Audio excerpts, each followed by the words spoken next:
하나님은 진리십니다. 아멘. 우리 같이 옆 사람에게 인사하겠습니다. 사랑하고 축복합니다. 사랑하고 축복합니다.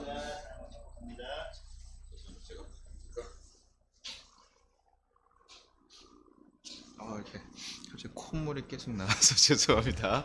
네. 고린도전서를 계속 제가 읽어보면서요. 네, 알겠습니다. 고린도전서를 계속 제가 살펴보면서요. 죄송합니다. 제가 오늘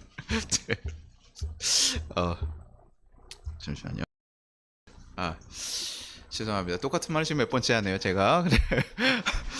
고린도전서 말씀을 살펴보면서 지금 사실 그 14, 11장부터 계속 은사에 대한 얘기들, 그리고 실질적으로 그런 공적 예배에 대한 얘기들을 하면서 은사에 대해서 참 우리 교회도 참 풍성해지기를 간절히 소망하는 마음도 생겨요. 그 전에 2000년 전의 역사, 그 초대교회에 예수님이 올라가셨을 때의 역사만이 아니라 지금도 여전하게 역사하고 계신 그 역사들, 그것이 우리 교회 가운데 풍성했으면 좋겠다는 마음이 제 가운데 막 넘쳤어요. 그리고 더욱이 원하는 것은 우리의 그 사랑의 마음들로 인해서 그 은사들이 사용되기를 간절히 소망하게 됩니다.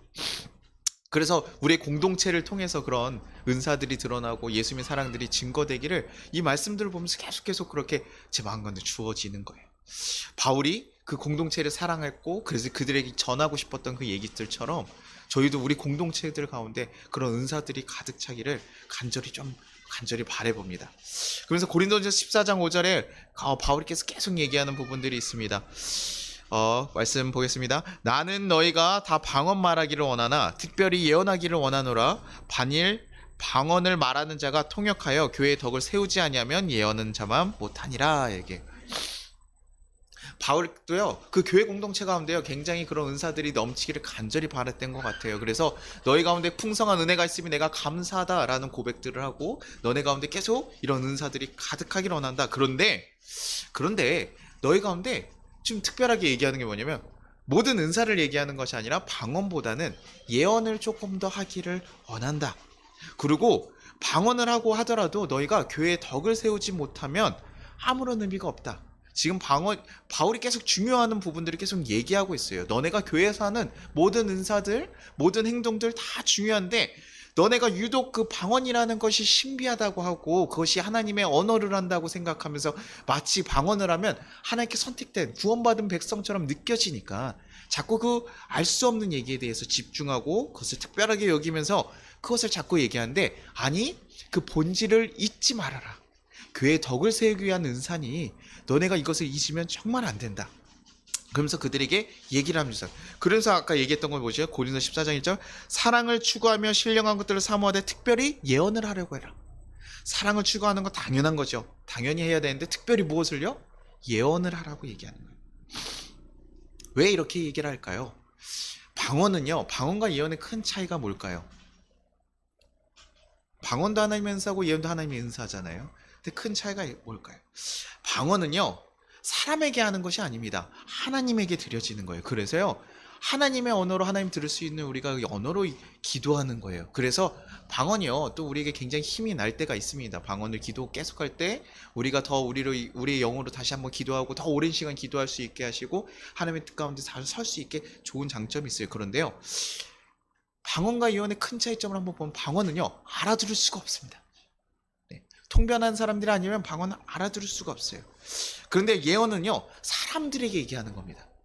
사람들에게 하나님의 뜻에 대해서 하나님의 뜻을 증거하는 거예요. 그러니까요, 교회의 덕을 세우려고 할 때는요, 방언이 아니라 예언을 사용해야지 그것이 전달이 되고 다른 사람들에게 전해질 수 있는 거죠. 바로 이해 차원이 굉장히 다르다는 겁니다. 사도행전에 보면요, 방언을 처음 역사했을 때 그 모습이 어땠냐면 막 방언들이 처음에 몰아치고 사람들이 얘기할 때 외국어 같이 한다고 했어요. 그래서 지나가는 외국인들이 아니 저 사람들이 우리나라에 말을 하나? 이렇게 얘기할 정도로 저 사람들이 굉장히 막 뜨겁게 부리면서 외국어 같이 연다고 했었고요. 또 두 번째는 고린도 교회 처음에 보았을 때 방언 형태가 우리가 요즘에 잘 알고 있는 어떤 단어들이 계속 반복되는 형태로 다다다다다 이런 식의 반복된 형태들로 사용되는 방언들. 그래서 그 뜻을 전혀 알 수 없는 지금 외국어여도 사실은 그걸 외국어를 아는 사람이 없으면 알아들을 수가 없고, 그 방언도 우리 계속 얘기하는 것들 통변하는 자가 있지 않고서는 그 방언에 대해서 이해할 수가 없는 거죠. 그러다 보면요, 어떤 문제가 생기냐면 고린도서 14장 14절에 이렇게 얘기합니다. 내가 만일 방언으로 기도하면 나의 영이 기도하거니와 나의 마음은 열매를 맺지 못하니라 라고 얘기해요. 나의 영은 기도합니다. 그래서 나에게 유익을 줘요. 기도하는 힘을 주고 유익이 되게 하지만, 여기서 마음이라고 하는 부분, 누스라고 해서 이성이 자리 잡은 자리. 이거 저는 조금 얘기하면 혼이라고 얘기를 좀 많이 해요. 정신, 혼 이런 부분을 제가 얘기를 하거든요. 영과 혼과 육이라고 얘기했을 때, 영의 부분에서는 기도를 하지만 우리 혼, 그 기도를 알아들어서 우리 마음에 새롭게 깨닫게 하는 거가 생기지 않는다는 거죠. 자기가 못 알아듣니까, 자기가 하는 기도가 무슨 뜻인지 모르니까요, 그거에 대한 도전에 대한 열매들, 내가 이렇게 해야지 하는 내 이성적인 열매들이 전혀 생기지 않는다는 거예요. 근데 자기도 지금 이런 열매가 기도로 방언으로 막 1시간 동안 기도했는데 자기 마음에도 무슨 뜻인지 모를 때, 그래서 제가 사실 저는 방언을 처음 받았을 때도 기도를 잘 안 했어요. 뭔 소린지를 못 알아들으니까요.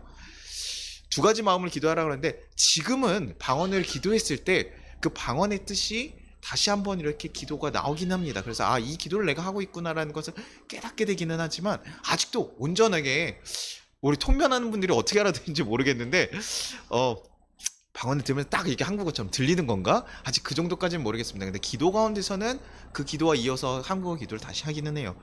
근데 아직도요, 그런 답답함이 있어요. 그런데요, 저도 알아듣지 못하는 이런 기도들을 만약에 새신자에게 왔습니다. 새신자에게 와서요, 축복합니다 그러고 축복하면서 새로운 기도를 해줘요. 방언으로 기도했으면 그 사람에게 은혜가 될까요?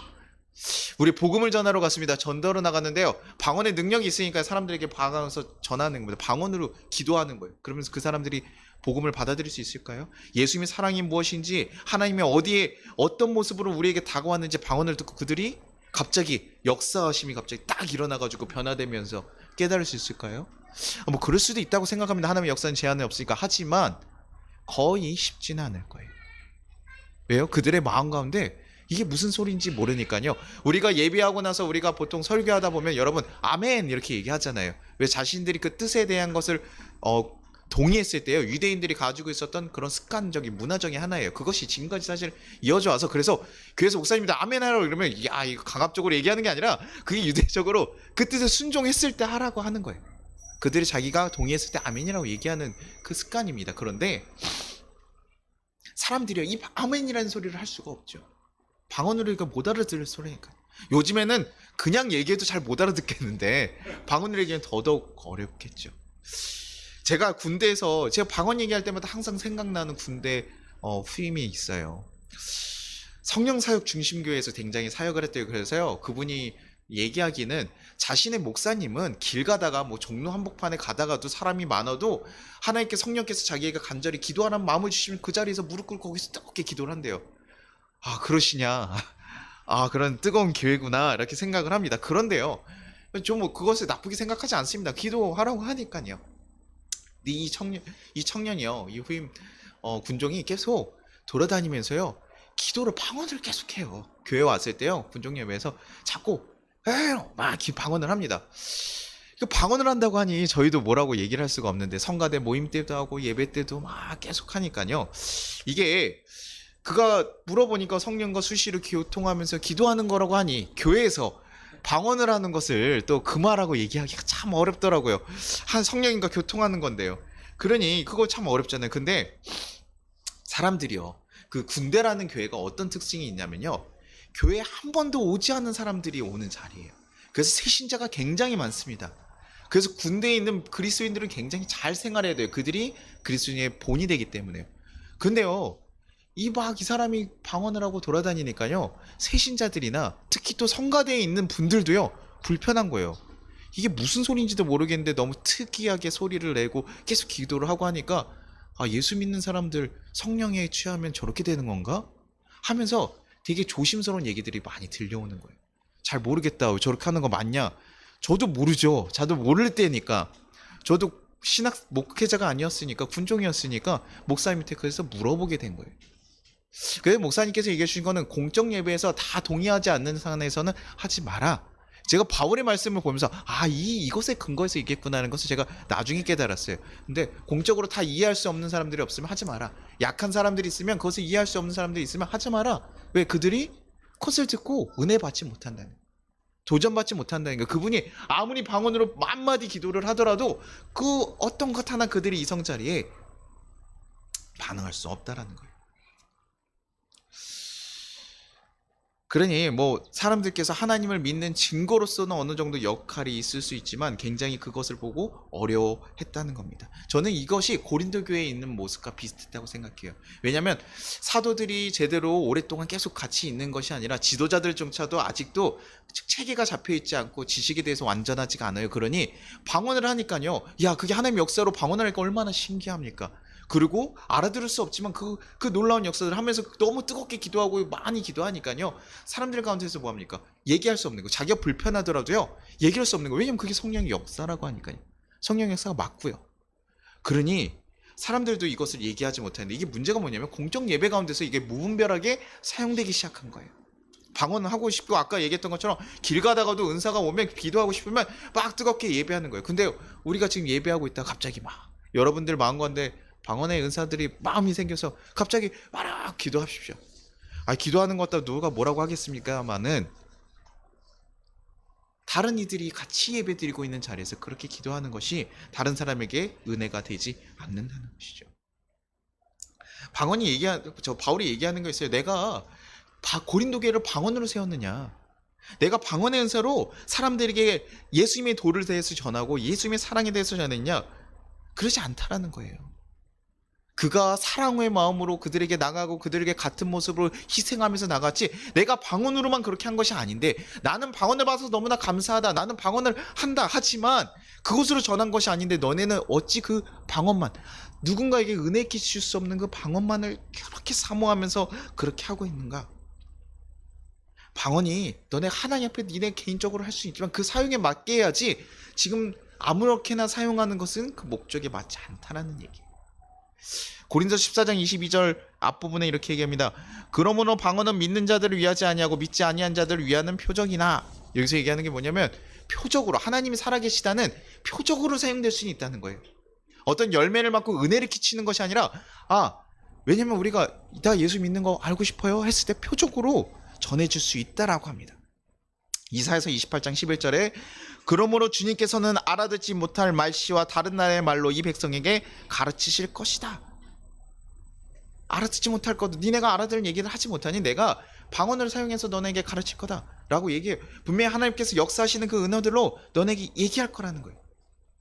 그것을 통해서 우리가 깨닫고 변화되게 할 겁니다. 그러나 그 목적이 있다는 거예요. 표적으로 사용하는 것이지, 그 자리에서 쓸 때 은사는 너무나 귀하게 사용되지만 공적 예배에서 누군가에게 보여지기 위해서 하나님 뜻을 전하기 위한 용도가 아니라는 것이죠. 그래서 공적 예배 때는 하지 말라는 거예요. 차라리 할 때는 어떻게 해야 된다고요? 통변하는 자가 있을 때만 하라는 거예요. 그것도 순서에 맞게요. 방언을 먼저 하고 그것을 통변한 자가 통변해주고, 그래서 사람들에게 그렇게 알아듣게 해야지 되는 것이지, 이걸 모르는 새신자들이나 일반 사람들이 들었을 때 뭐랍니까? 야, 이 사람들 술 취한 사람들 같다, 광신도처럼 보이고, 그러니 교회의 덕을 세우는데 유익하지 않다. 바울은 계속 이 부분으로 많이 얘기했었죠. 우리가 자유하지만, 그리스도 안에 자유하지만 너네가 머리에 수건을 써라, 뭘 행동을 하라라고 얘기하는 모든 것들이 뭡니까? 사랑 때문에, 교회의 덕을 세우기 위해, 누군가에게 다가가기 위해서. 그래서 지금 바울이 얘기하는 기준이 어느 정도냐면 믿지 않는 사람들이 불편하지 않을 정도까지 하라는 얘기. 그러니 방언보다는 무엇을 더 사용하라 그러면 예언을 사용하라고 얘기하는 거예요. 근데 여기서 또 예언을 얘기하면 또 오해를 합니다. 예언을 얘기하면요, 우리가 얘기하는 그 어떤 하나님께서 초월적 계시를 직접적으로 우리 자리에게 얘기해 주는 얘기들 있잖아요. 너희가 지금 해야 돼. 우리 결혼 언제 하셔야 됩니다. 교회 지금 여기서 아니에요 목사님, 교회 지금 옮기셔야 돼, 이 앞에 땅 사셔야 돼, 막 이런 느낌의 우리가 그런 어떤 현상에 대해서, 우리 직접적인 자리에 대한 어떤 지시라고 자꾸 생각하는데 그것이 아닙니다. 이때 지금 바울이 얘기하는 예언은요, 어떤 미래를 예측하듯이 얘기하는 것이 아니라 하나님의 뜻을 세우고 진정한 교회의 변화를 일으키는 어떤 모든 행위에 대해서 예언이라고 얘기해요. 왜냐면 지금은요, 우리가 하나님 뜻에 대해서 누가 전하고 있죠? 네, 저희가 얘기하고 있습니다. 그래서 제가 뭐 하나님 뜻을 다 안다는 게 아니에요. 그 역할이 어떻게 됐었냐면 지금은 목회자에게 주어져 있다라는 거예요. 그런데 예전에는요, 초기 기독교에는요, 이 목회자 설교자들이 그렇게 틀이 잡혀 있지 않았습니다. 예배 형태가 잡혀 있지 않았어요. 그래서 하나님에 대해서 우리 성찬을 하고 말씀을 보고 어떤 뜻들에 대해서 얘기하고 질문들 하면서 얘기하는데 그 가운데서 감격이 있는 사람들이 얘기를 하는 거예요. 하나님의 은혜 가운데 감격이 있는 분들이 얘기를 하는, 그것을 우리가 예언이라고 얘기하고 있어요. 예언을 하는 거예요. 그래서 하나님에게 이 설교의 역할을 지금 그때 예언하시는 분들, 성도들 각기 은혜 받은 사람들이 얘기하는 것으로 전해지고 있었어요. 그래서 사람들이 도전받고 회개의 열매를 맺고, 아, 저 사람들의 얘기를 들으면서 다 그렇게 되는구나. 그것이 은혜가 굉장히 됩니다. 저희도 기도 제목 나누고 어떤 얘기들 할 때요, 여러분들의 간증이나 어떤 공동체 가운데 어떤 사역을 마무리하고 나눈 가운데 많은 은혜가 되거든요. 그것이 예언이야. 하나님 뜻을 세우고 하나님 뜻을 전달하고, 야, 나는 이렇게 생각 안 했는데 저 사람을 통해서, 저 사람이 역사하신 하나님 통해서 또 깨달음을 받게 되는 거, 이 모든 것이 예언의 일부였다는 거죠. 그러니요, 이 예언을 통해서, 교회 그 설교를 통해서 그렇게 덕을 세우는 것들에 더 집중하라는 거죠. 누군가에게 도전을 받게 하고 깨닫게 하고 알게 해주는 일에 더 힘쓰라는 거예요. 그러니 이게 뭐 그렇다고 방언을 하지 말라 그런 얘기는 아닙니다. 단순하게 방언을 너무 과대평가하거나 예언을 너무 가소평가해서, 예언은 그냥 너네가 경험했던 얘기들하고 하나님 마음 주시는 그냥 나누는 얘기라면, 방언은 뭔가 더 특별해 보이잖아요. 다 스페셜해 보이니까 자꾸 그런 것에 집중하는데 그렇게 하지 말라는 거예요. 그 모습을 지금 바울은 뭐라고 했냐면요, 고린도서 14장 10절에 이렇게 합니다. 형제들아, 지혜는 아이가 되지 말고 악에는 어린아이가 되라. 지혜는 장성한 사람이 되라. 얘기해요. 이게 무슨 소리냐면요, 방언에만 너무 치우치게 되면요, 자신과 하나님의 기도가 더 중요하기 때문에 어떤 모습이 납니까? 은혜를 누구에게 흘리기보다는 자신에게 받는 은사에 집중하고 남들에 대해서 배려함이 없는 모습들이 나오는 거예요. 마치 자기 자신의 것만 생각하는 어린아이 같은 모습이 되어가니, 그러지 말고 장성한 사람, 성숙한 사람, 어떤 목표를 위해서, 교회의 덕을 세우는 목표를 위해서 이웃들을 생각할 수 있는 장성한 사람이 되라고 해요. 방언만을 생각하면서 나가는 그런 모습이 마치 어린아이 같은 모습이다. 너네가 집중하는 것이 그것이 아니라 예언과 같이 다른 이들의 덕을 세우고 하나님의 뜻을 세우는 그런 장성한 어른의 모습같이 가라는 거예요. 이게 뭡니까? 자신이 받은 은사만 막 집중해가지고 그것에만 집중하는 것이 마치 어린아이 같다. 그것은 교회의 모습이 아니라, 교회 지금 초신자 같은 사람들은 그럴 수 있다는 거예요. 왜냐면 지금 자신이 하나님 앞에 확신을 받고 하는 개인의 관계가 너무나 중요하니까요. 그렇죠. 그 기쁨이 너무나 크고 해서 그것에 집중할 수 있습니다. 그러나 이제는 너희가 거기서 머무르는 것이 아니라 더 장성해야겠다. 교회에서 우리가 성장한다는 것은 우리 안에 있는 기쁨만, 내 것을만 바라는 것이 아니라, 나만 복받고 나만 잘 되는 것이 아니라 흘러가는 것, 누군가에게 나아가. 그러니 방언에서 무엇을 옮겨가라고요? 예언으로 흘러가라는 거예요. 다른 사람을 더 유익하게 만들고 덕을 세우는 것으로 흘러가라는 거죠. 그것이 아니라면 고린도서 14장 7절에 혹 피리나 검은거와 같이 생명 없는 것이 소리낼 때 그 음의 분별을 나타내지 아니하면 풀이 부는 것인지 검은 것하는 것이 어찌할리요? 아무리 방언을 얘기해도 그 뜻이 제대로 돼 있지 않고 그 방언에서 알아들 수 없다면 아무 의미가 없다는 거. 저같이 막기인 사람들이 아무리 좋은 그 연주자가 해도요, 잘 몰라요. 어떤 뭐 소리 분별하고 이게 귀한 건지 잘 모릅니다. 그런데 음을 잘 분별해서 정말 그것이 무엇인지 딱 그 멜로디로 딱 조화가 됐을 때 어떻게 됩니까? 정말 아름다운 노래가 완성될 수 있잖아요. 우리는 그렇게 가야 된다.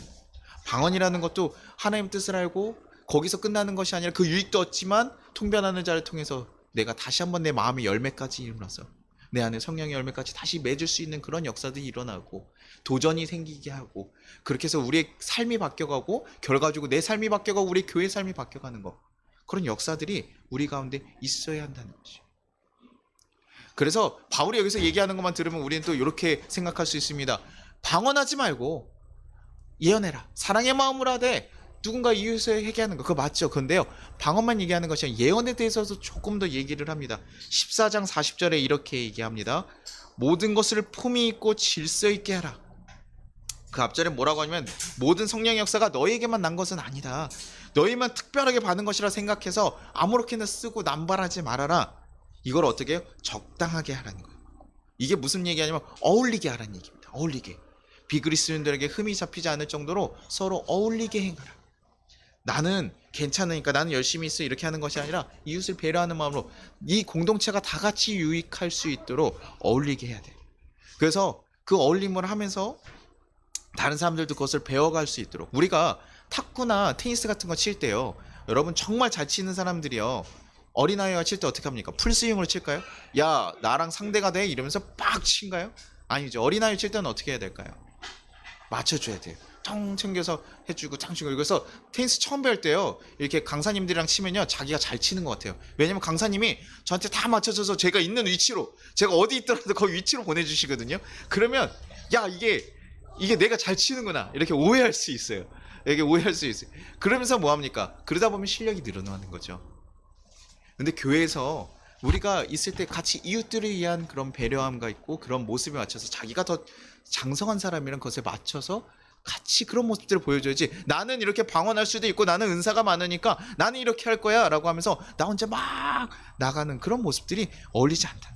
사랑의 공동체라고 한다면 배려와 이타적인 마음들이 있어야지만 그 은사가 제대로 사용될 수 있다라는 것이죠.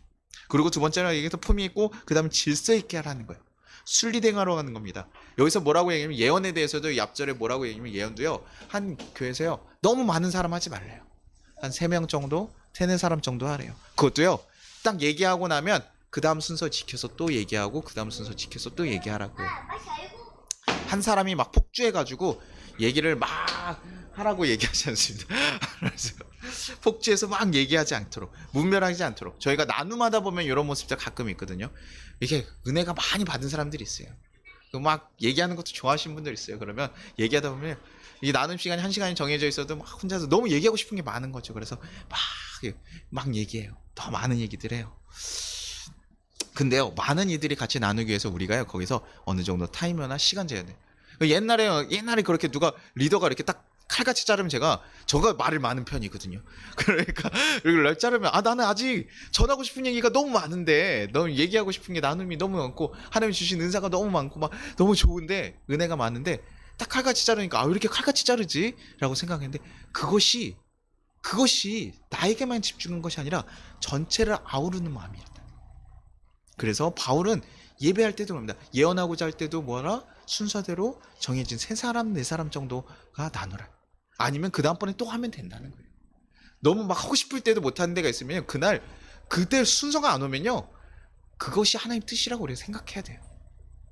내 얘기를 꼭 해야지만 시원한 사람들이 있는데 그것이 아니라 그 다음번에 하나님께서 예비하셨나 봐. 오늘은 저 사람들의 얘기를 통해서 나에게 말씀하시나 보다.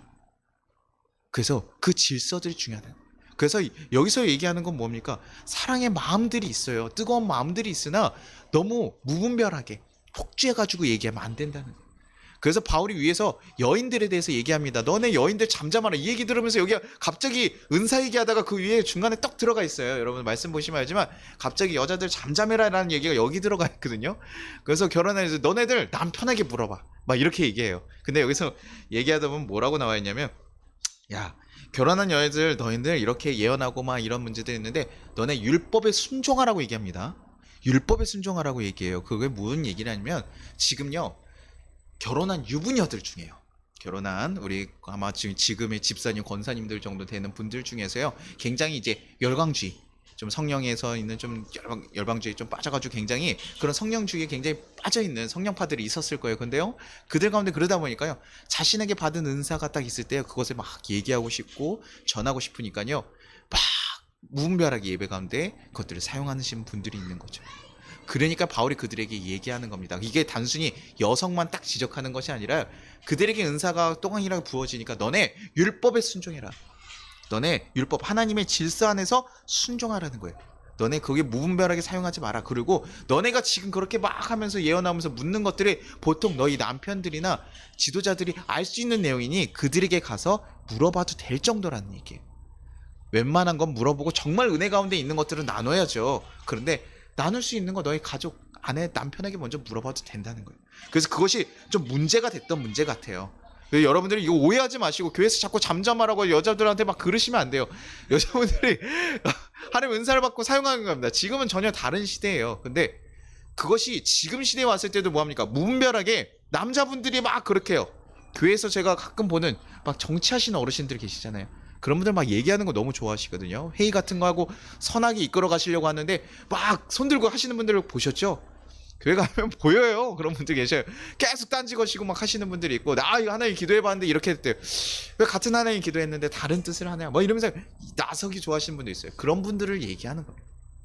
그 당시에는 그 결혼한 유부녀들 가운데 그런 문제가 있었기 때문에 그런 그룹들이 있었던 것 같아요. 그래서 그 그룹에 대해서 바울이 지적하는 겁니다. 그러니까 이게 뭡니까? 결과적으로 너네가 질서 안에서 하나님의 세우신 질서 안에서 사랑의 마음으로 정말 움직였으면 좋겠어. 그것이 첫 번째.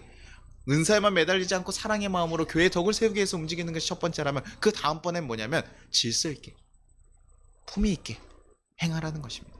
품위 있게 행하라는. 교회 안에서 누군가에게 덕을 세울 수 있으려면 이 질서다운 게 있어야 된다. 저는 그것을 좀 지혜라고 얘기하고 싶어요. 교회에서 더 교회답게 하기 위해서 우리가 지켜야 되는 룰들이라는 거죠. 교회 오니까 사랑이니까 무조건 받아준다고 해서 어떤 자가 와서 너무나 막 다 자기 마음대로 하는 것을 다 용인해 줄 수 있는 것이 아니에요. 왜냐하면 여기는 같이 함께 예배드리는 거예요. 그렇기 때문에 배려하고 양보하고 힘써야 되는 거예요. 그래서 새신자가 오고 이러면 새신자를 배려해 주는 게 누구의 역할이라고 했습니까? 믿는 저희들의 역할이라고. 불편해. 그것 때문에 불편하면 그렇게 하는 거예요. 지난번에 그 댓글 달았던 분이 만약 저희 교회 왔다, 이거 벗어요. 뭐가 어렵습니까? 이거 바로 우리 믿는 성도님들이 이거 제가 이거 벗는다고 1도 방해가 되지 않아요. 오늘 그냥 벗었구나, 이 정도 생각이시지 그것을 흔들 분들이 아니에요. 벗으면 되죠. 아이들이 많아지면 아이들 거 위해서 준비해주고 뭐 해주면 되는 거예요.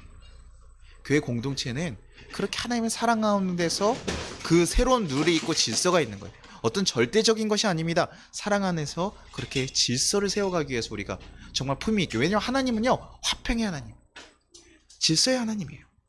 하나님께서 뭐 다 용서하시고 다 그러니까 다 받아주는 거 아니에요. 하나님께서 원하신 세상의 룰이라는 것이 있고 규칙이라는 게 있어요. 그것을 지켜가고 그렇게 할 때 더 은혜가 된다는 것이고, 그럴 때 우리 은사들이요 합쳐서 선을 이룰 수 있게 되는 것이죠. 그럴 때 여러 은사들이 풍성하게 주어졌을 때 은사에 대한 우위가 아니라 그 은사를 통해서 더 많은 사랑의 역사들이 일어날 수 있게 돼요. 그 가운데 지혜를 가지고 질서하는 마음으로 우리가 행할 때 모두도 납득할 수 있고 더 많은 영혼들을 구원할 수 있게 되는 거예요. 그래서 가끔은 작은 교회에서 보면 은사 주의하시는 분들이 너무 강하게 그것만 얘기하셔서 이것만 오라라고 얘기할 때 주의하라고 얘기하는 것이 우리 그런 부분입니다. 너무 질서 없이. 왜냐면 교회에 있는데 야 옮기고 너네 그 역할을 하고 다 하나님처럼 마치 그렇게 하는 것이 조심스러운 거예요. 이게 잘못 사용한 사람들은요, 새신자들은 오해를 당해요. 그래서 요번에 또 그 제가 자주 얘기하는 그 비난 목사 중에 한 분, 그 정강 목사님께서 이렇게 목사로 얘기하기 좀 어려운 분이신데 아들을 또 세습을 얘기하면서 내 아들밖에 뭐 할 수 있는 사람이 없다. 그러면요, 많은 신앙이 어린 많은 성도들 가운데 그것에 동의할 수 있다라는 거예요. 왜? 목회자가 그렇게 얘기하니까요. 은사자들이 그렇게 얘기하니까. 그러니 은사자일수록 우리가 많은 것을 가지고 많이 알았을수록 우리는 더 품위 있게 질서 있게 사용할 수 있어야 돼요. 더 누군가를 배려하는 마음에서 우리 그런 것들을 배려하면서 사용해야 됩니다. 그럴 때 교회가 더 그 은사로 인해서 풍성하고 그 본질을 잊지 않고 갈 수 있는 거예요. 교회가 마지막에 바울이 얘기하는 거 뭐였습니까? 너희 가운데 방언하지 마라 아니에요. 하라. 예언도 해라. 너네가 금하지 않기를 원한다. 그러나 제대로 하나님 안에서 제대로 연합해서 덕을 이룰 수 있도록 우리가 그렇게 사용할 때 여러분들이 더 하나님의 큰 사랑들을 받을 수 있고 진정한 하나님의 공동체가 될 줄로 믿습니다. 우리 같이 찬양하고 거두는 기도 드리겠습니다. 네.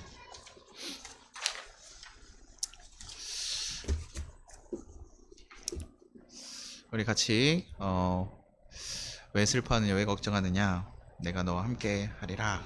우리 같이 찬양하도록 하겠습니다. 누군가 널 위하여. 잠깐만요. 제가 악보를 잘못 뽑아왔나 보네요. 이걸로 하죠. 네, 제가 가사 보면서 할게요. 악보가 없어요? 네, 잠시만요. 제가 왜 이거를 하고 이거를 해왔을까요? 제가 같은 곡이라고 제가 착각을 했나봐요. 이거를 제목이 다 두 개가 있구나. 제가 어떻게 생각을 하긴 했는데 같은 찬양인지 모르고 제가 어저께 계속 찬양에 계속 이렇게 맴돌아서 설교를 준비하면서 사실 설교에 맞는 것들을 하는데 그냥 어저께는 요 찬양을 우리 같이 좀 하고 싶다. 우리 모든 자들에게 하나님의 은사 받은 사람들, 그래서 정말 은사 가지고 하나님이 누군가 위로가 될 수 있고 또 정말 위로가 필요한 자들한테도 그 은사들이 좀 사랑으로 좀 위로가 됐으면 좋겠다. 저는 진짜 욕심 같아서는 많은 은사를 가지고 싶습니다. 그래서 누군가에게 뭘 하고 싶어요. 차라리 뭐 헌금 갖다 도와주는 건 쉬운데요. 참 은사가 필요할 때가 있는 것들이 참 어려워요. 참 많이 기도 더 하고 하나님께서 하나님 능치 못하실 일이 없는 그 하나님을 신뢰하면서 같이 기도하고 싶습니다. 제가 같이 찬양하시죠.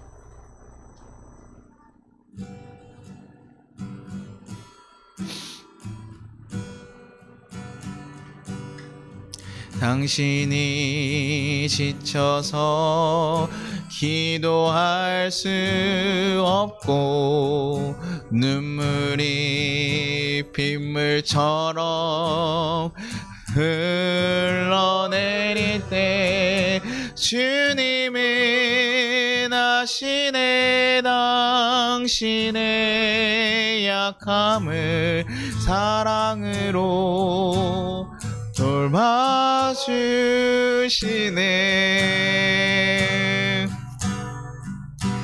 누군가 널 위하여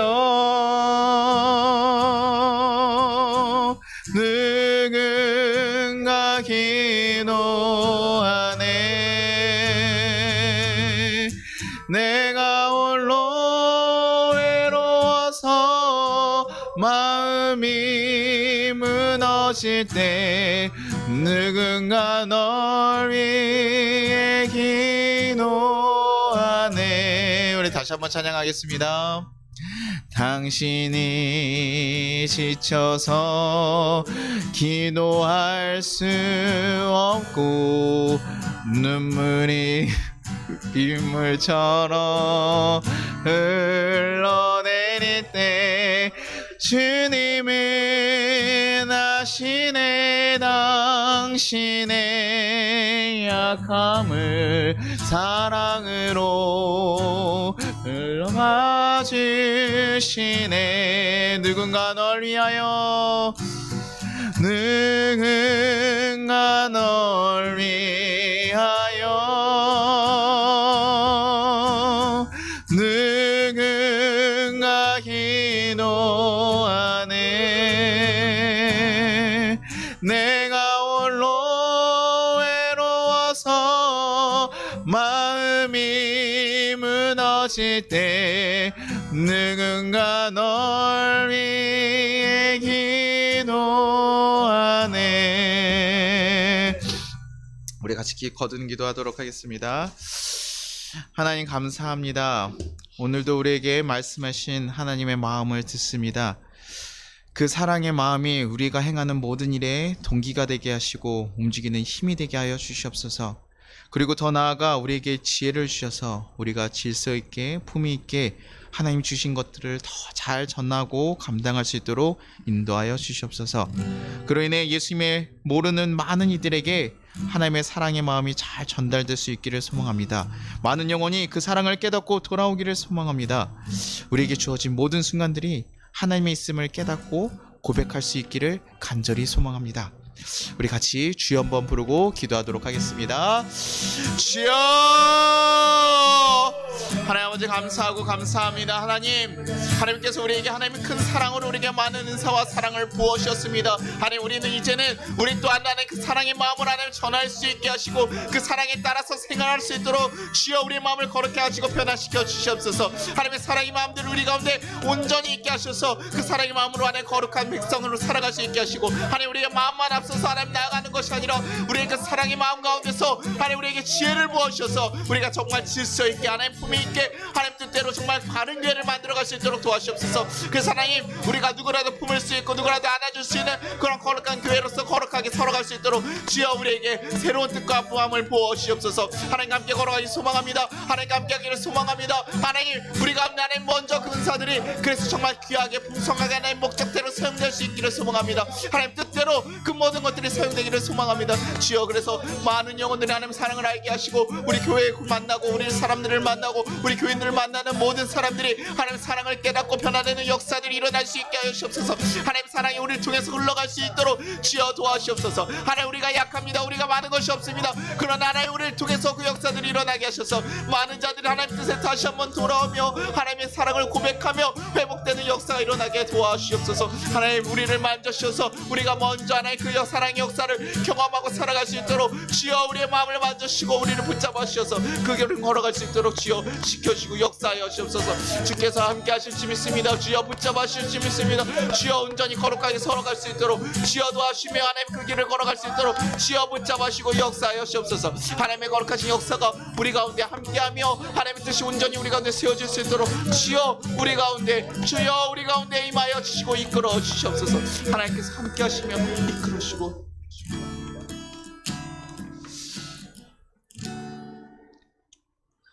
하나님 아버지 감사합니다. 하나님 우리를 너무나 사랑하셔서 하나님 우리에게 귀한 사랑의 역사와 은사를 부어주심이 감사합니다. 하나님 우리가 그 사랑 받았던 것처럼 이제는 그 사랑의 마음으로 하나님 다른 이들을 바라보고 나아갈 수 있게 인도하여 주옵소서. 그래서 우리가 받은 것들로 우리에게 주어진 그 복들로 하나님 우리가 온전히 전할 수 있게 이끌어 주옵소서. 하나님 그 가운데 우리에게 또 지혜를 허락하여 주셔서 주님 우리의 마음이 앞서서 실수하지 않도록 주님 도와주시고 정말 사랑의 마음 가운데서 정말 하나님이 원하시는 그 모습대로 우리가 선한 모습대로 흘러갈 수 있도록 정말 그 질서 잡힌 모습대로 살아갈 수 있도록 주여 붙잡아 주시옵소서. 하나님 그래서 우리 교인들과 우리 교회를 통하여 만난 모든 사람들이 하나님 사랑을 더 알게 하시고 깨닫게 하시고 하나님 변화되어서 정말 하나님의 사랑을 고백할 수 있는 귀한 역사들이 일어날 수 있도록 주여 도와주시옵소서. 그래서 이 땅 가운데 하나님 사랑하신 많은 영혼들이 다시 한번 주의 곁으로 돌아올 수 있는 역사가 하나님 다시 한번 있게 하여 주시옵소서. 아직도 아파하고 슬퍼하며 세상 가운데 좌절하고 있는 자들이 많이 있습니다. 그들에게 정말 하나님의 사랑으로 위로가 될 수 있도록 주여 붙잡으시고 이끌어 주시옵소서. 우리 교회들이 그렇게 온전히 흘러갈 수 있는 귀한 교회가 될 수 있게 인도하여 주시옵소서.